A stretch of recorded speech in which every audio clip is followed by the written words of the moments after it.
Petrol ও ডিজেলের দাম ত্রিপুরা রাজ্যে বৃদ্ধি পাচ্ছে এমনটা নয়, সমগ্র দেশে পেট্রোল ও ডিজেলের দাম বৃদ্ধি পাচ্ছে। করোনার জেরে সমগ্র দেশে তথা সমগ্র বিশ্বে যথেষ্ট প্রভাব পড়েছে। শিল্প কারখানা সবকিছুর মধ্যে সমস্যা দেখা দিয়েছে, বিশেষ করে যেখানে পেট্রোল ও ডিজেল ব্যবহার করতে হয়। এই সকল শিল্প কারখানায় পেট্রোল ও ডিজেলের চাহিদা হ্রাস পেয়েছে। ধারণা ছিল এতে পেট্রোল ও ডিজেলের মূল্য হ্রাস পাবে, কিন্তু ভারতে তার উল্টোটা হয়েছে। দাম তো কমেনি, বরং গত প্রায় 25 দিন যাবৎ প্রতিদিন দাম বৃদ্ধি পাচ্ছে পেট্রোল ও ডিজেলের। মনে হচ্ছে প্রতিযোগিতা চলছে, পেট্রোলের দাম বেশি হবে না, ডিজেলের দাম বেশি হবে। ভারতে যে ঘটনাটা ঘটেছে তার জন্য সম্পূর্ণভাবে দায়ী কেন্দ্রের সরকার। এটা হচ্ছে মানুষকে নিংড়ে নেওয়ার একটা অমানবিক পদক্ষেপ। পেট্রোল পণ্যের মূল্য বৃদ্ধির ফলে পরিবহনের উপর যথেষ্ট প্রভাব পড়বে। এতে নিত্য প্রয়োজনীয় সামগ্রীর মূল্য বৃদ্ধি পাবে, কৃষিতে তার প্রভাব পড়বে, উৎপাদন খরচ বৃদ্ধি পাবে।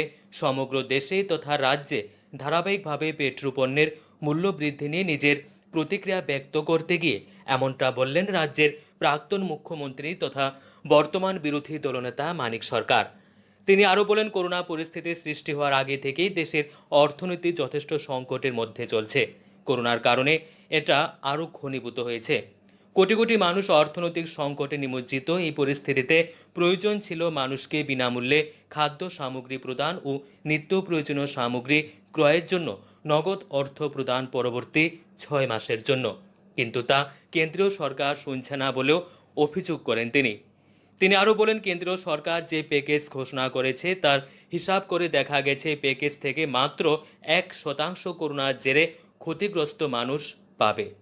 পেট্রোল ডিজেলের যে দাম, এটা তো শুধুমাত্র আমাদের ত্রিপুরাতে হু হু করে বাড়ছে ঘটনা তো তা না, সারা ভারতবর্ষেই বাড়ছে।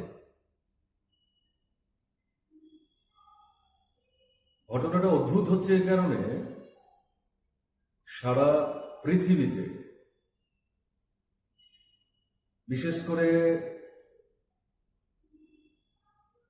কোভিড-19 প্রাদুর্ভাব, লকডাউন ইত্যাদি কারণে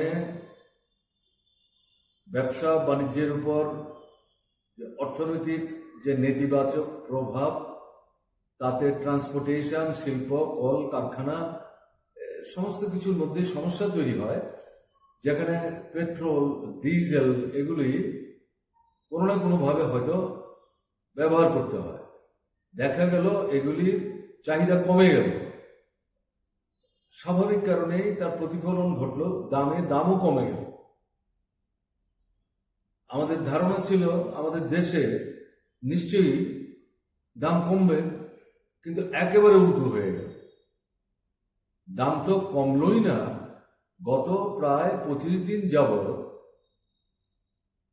প্রতিদিন দাম বাড়ছে বাড়ছে বাড়ছে, এবং এটা মনে হচ্ছে প্রতিযোগিতা চলছে পেট্রোলের দাম বেশি হবে না ডিজেলের দাম বেশি হবে।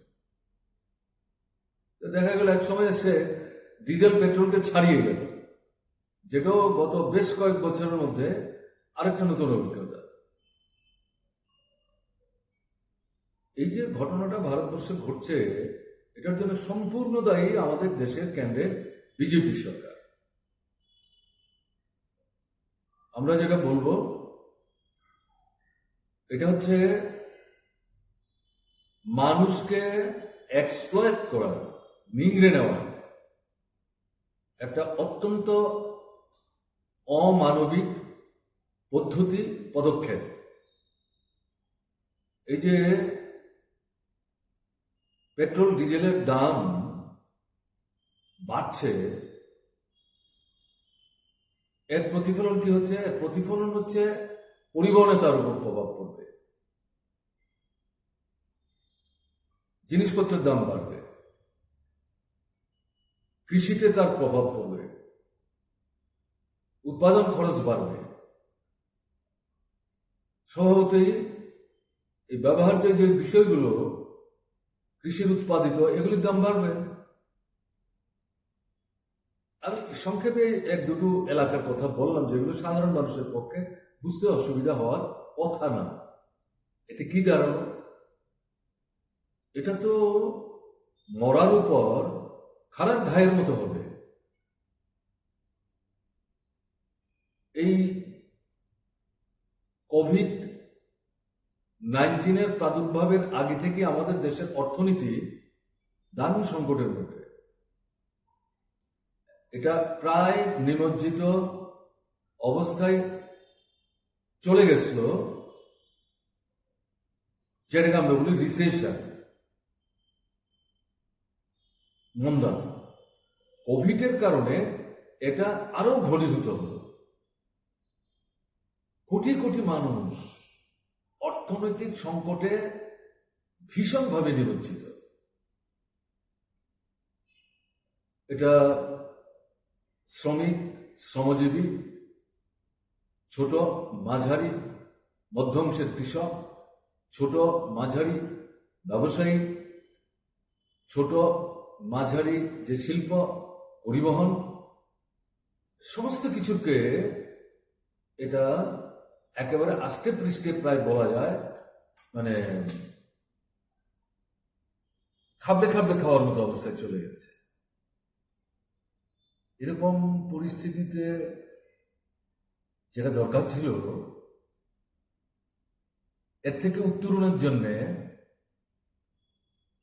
কেন্দ্রীয় সরকার যে প্যাকেজটা দিল, সেই প্যাকেজে মানুষের বিনামূল্যে খাদ্য আর অন্তত প্রয়োজনীয় সামগ্রী কিনতে পারার মতো নগদ কিছু টাকা, অন্তত পরবর্তী 6 মাসের জন্য। শুনছেই না। প্যাকেজের নাম করে যা তারা দিলেন, তাতে হিসেব করে দেখা গেল, বড় বড় অর্থনীতিবিদরা দেখিয়ে দিলেন, এই যে 20 লক্ষ কোটি টাকার প্যাকেজ বুকপিট বাজিয়ে, কাঁসর ঘন্টা বাজিয়ে ঘোষণা করলেন, তাতে 1% প্র্যাকটিক্যালি এই কোভিডের কারণে সৃষ্ট যে অর্থনৈতিক সংকট, তাতে যে অংশের মানুষ সবচাইতে বেশি পিষ্ট, তাদের জন্য খরচ হবে। বাদ বাকি সবই তো পুরনো বাজেটে, এবং মূলত হচ্ছে ব্যাংক ইত্যাদি থেকে সহজ শর্তে ঋণ পাওয়ার ব্যবস্থা। Bureau report, Tripura 24x7।